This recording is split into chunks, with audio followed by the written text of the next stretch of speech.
સિદ્ધ મેં વિચાર્યું છે આજથી હવે ખાવાનું સાવ ઓછું કરી દેવું છે બસ. ઓહ જાણે અત્યાર સુધી તમે બહુ જમવાનું બનાવીને મને ખવડાવ્યું હોય. આ તો જે ચાર ટાઈમ ઠૂસો છો એનું શું? 4 ટાઈમ. સવારે ઉઠો એટલે બ્રેકફાસ્ટમાં ખાવા માટે બગાસા હોય, બપોરે લંચમાં આળસ ખાવાની, અને આખો દિવસ કામ કરીને રાત્રે માણસ થાકેલો ઘરે આવે તો ડિનરમાં થાક ખાવાનો હોય.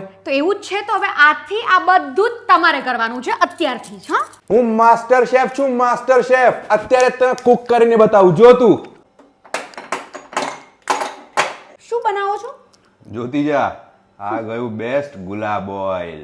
હવે આ સિઝનલ ગ્રાઉન્ડનટ ઓઇલ ની અંદર જશે આ મીઠું. અચ્છા, તેલમાં સીધું મીઠું નાખશો. અને બાય ધ વે મીઠું નહીં, બુરું ખાંડ છે. હવે હું ચેક કરતો તો તને ખબર છે કે નહીં.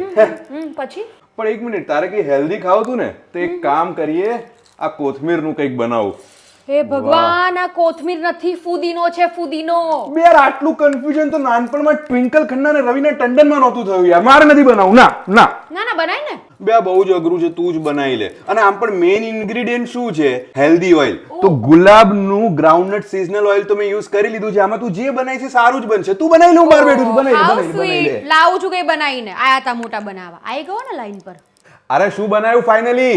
એ મારું માથું. ગુલાબ ગ્રાઉન્ડનટ ઓઇલમાં તો હું એ પણ ખાઈ લઈશ મજાથી. અને હા, જોડે થોડું લોહી પણ પીશ તારું.